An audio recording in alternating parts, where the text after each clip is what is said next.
70 miles per hour, an 80-degree drop, a 360-degree barrel roll, 12 seconds of airtime, a zero-gravity inverted stall. All of that means nothing to me, and yet I'm still pretty excited for this attraction.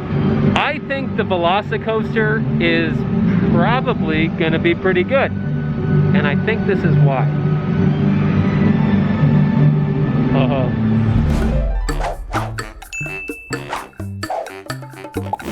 Let's get this out of the way. Whether a new attraction looks good or bad, classic or groundbreaking, I'm gonna try it anyway. Especially within parks like Universal Studios and Walt Disney World. Parks that have emphasized a dedication to theming. And for that factor alone, I'm stoked for VelociCoaster. Both Universal and Disney World over the last few years and for the foreseeable future have and will introduce incredible new experiences in both of their resorts. Attractions that appeal to both the thrill seeker and the non alike. I myself am more of a dark ride fan. I'll likely opt for the peaceful boat ride over the speed of a face-pulling coaster any day of the week. I like being immersed in a story, in a themed environment, and having it play out around me, and honestly, that's something that's relatively hard for a roller coaster to accomplish. For framing, I grew up within driving distance of Six Flags Great America, and I went to it a few times. It's home to some fun experiences, don't get me wrong, but the most thematic of its offerings that I can remember was probably the Superman ride, which just toted you through a vaguely dressed concrete walkway before you got to the ride vehicle, which tilted you slightly forward to simulate flying, I guess. But overall, it was still a plain roller coaster. It was still fun, but it was no Disney World, and it wasn't trying very hard to be otherwise either. I think it was that disconnect to theming that fueled my opinions of roller coasters. That, and admittedly a slight proneness to motion sickness, but we'll bypass that. Most coasters are truly fun experiences, but for rides in a theme park, these attractions lack that which is most important for a theme park: theming.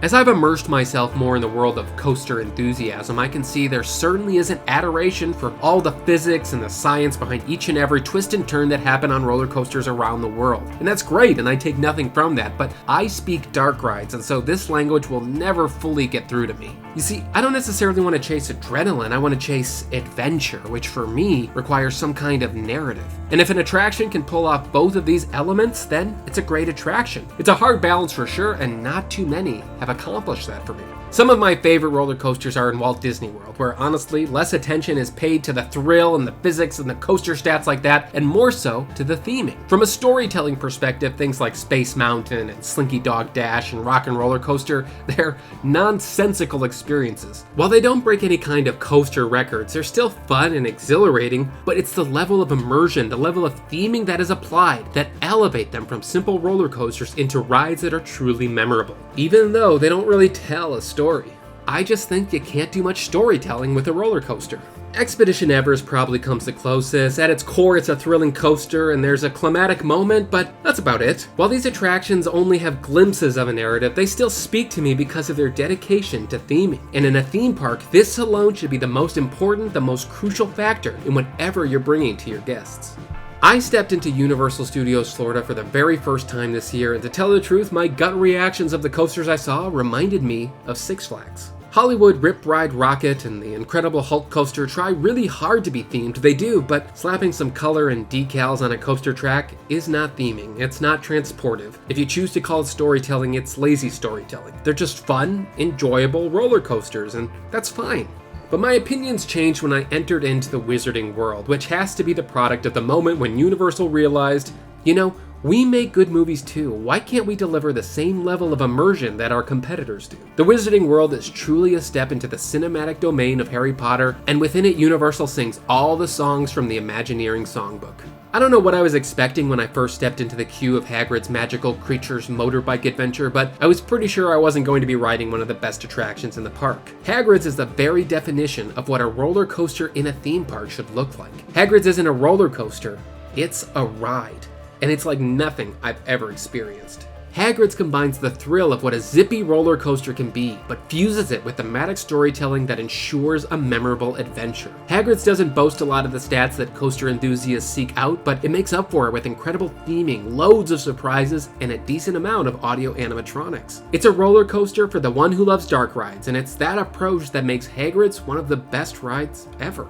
And so now our eyes are drawn towards the skyline as we see the dark, sleek VelociCoaster kiss the sky. It looks great, and it looks like a roller coaster. The VelociCoaster boasts plenty of stats that will make it a must-do for coaster enthusiasts around the world. Things like airtime and hang time and stalls and inversions and stuff like that I really don't understand, and I admit it. And while that's fine and dandy and exciting and awesome for them, for me, that's not really what I'm most looking forward to. What I am anticipating most are the elements we can't see. It's what we don't know. It's what I presume is awaiting us behind the walls. The construction of the VelociCoaster has been fairly interesting as Universal played coy to its assembly even as literal velociraptors were being imported during the day, in front of full view of the guests. And that's what a majority of the construction has been. It's been done in full view of the guests. It's gonna be fun for sure, but we can see 90% of the ride it seems. We can be pretty sure what to expect. What surprises are there going to be on opening day? Plenty, I think, because the VelociCoaster isn't going to be just another roller coaster. It's going to be another story coaster. It's going to be Universal looking at their revolutionary theme park attraction just steps away and saying, you know what? We can do better than that. VelociCoaster looks to top the heights and the thrill of other roller coaster attractions we can observe along the Universal skyline by fusing it with the storytelling magnificence they've honed in on in Hagrid's Motorbike Adventure. Without knowing anything about the ride, the VelociCoaster is already the most appealing coaster in the resort visually. Nestled against the Jurassic Park Discovery Center, it feels at home and it looks like it's always been there, as we can see it weave and wind in and out of electrified dino paddocks through lush foliage and jagged rockwork. We can be assured we're in for a well-themed, well-focused experience. The cars themselves are some of the most thematic we've seen in the park, as they're each adorned with sleek logos and vivid lighting that make this great-looking attraction even more attractive and alluring after the sun sets. The supposed story that's going to unfold with the Jurassic World VelociCoaster suggests we'll be joining characters from the franchise as they seek to enhance the theme park Jurassic World's offerings via a carnivore expansion, which will allow us guests to join the trained velociraptors for a special hunt.